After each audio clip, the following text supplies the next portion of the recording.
ఇంకొకసారి మటుకు గవర్నర్ గారికి గౌరవం ఇవ్వని వ్యక్తుల పార్టీ మటుకు ఈ సభలో అడుగు పెట్టకూడదు. వాళ్ళకి ఇప్పుడు అధికారం రాదు. దీంట్లో మనం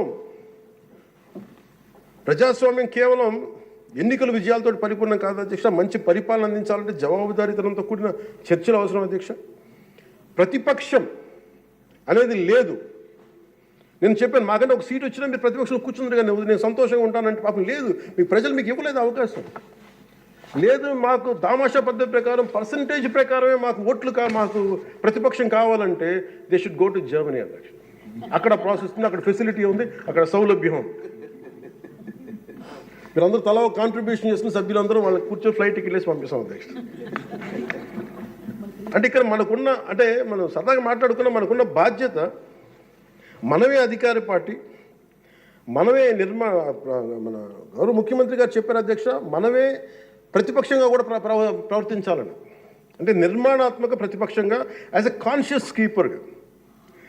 సింగపూర్లో మనకు తెలిసి PIP, People's Action Party, which is initiated by great leader Lee Kuan Yew, స్వీయ నియంత్రణ కోసం వాళ్ళు అధికారంలో ఉండటం కారణంగా స్వీయ నియంత్రణ కోసం అధికార పార్టీలోనూ విభిన్నమైన అభిప్రాయాలతో కూడిన చర్చలు చేస్తారు అధ్యక్ష.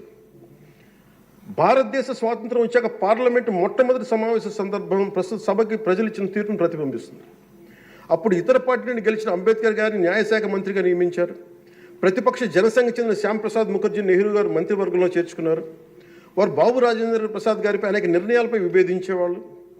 ఎమర్జెన్సీ తర్వాత వచ్చిన ప్రభుత్వంలో కాంగ్రెసేతర పక్షాలు వాజ్పేయి గారు కానీ, మొరార్జీ దేశాయ్ గారు కానీ, చరణ్ సింగ్ గారు విభిన్నమైన పక్షాలు భాగస్వామ్యం అయినాయి. నేటి ఆంధ్రప్రదేశ్ పరిస్థితి స్వాతంత్రం సిద్ధించిన తర్వాత లేక ఎమర్జెన్సీ తర్వాత దేశ పరిస్థితిని గుర్తు చేస్తున్న అధ్యక్ష.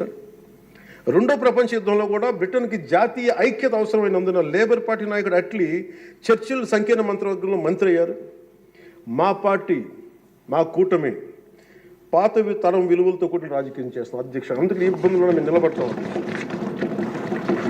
ఈ దేశ ఇలాంటి విపత్కర పరిస్థితుల్లో నేషనల్ రీకన్సిలియేషన్ క్యాబినెట్ అని అన్ని పక్షాలతో క్యాబినెట్ ఫామ్ చేస్తారు అధ్యక్ష. ఇప్పుడు మన రాష్ట్రంలో ఉన్నది స్టేట్ రీకన్సిలియేషన్ క్యాబినెట్ అని చెప్పొచ్చు అధ్యక్ష. ప్రతిపక్షంగా ఉండాల్సిన వాళ్ళు ముఖం చాటేస్తున్న ఈ సందర్భంలో అధికార పక్షం ప్రతిపక్షం కూడా మేమే అధ్యక్ష. ఇది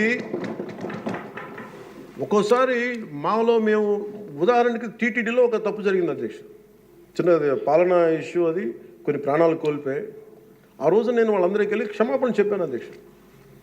దేనికంటే ఇది నాకు సంబంధం లేదు అని అనుకోవడం కాదు. మా సభ్యులు ఉన్నారు అక్కడ, మన తిరుపతి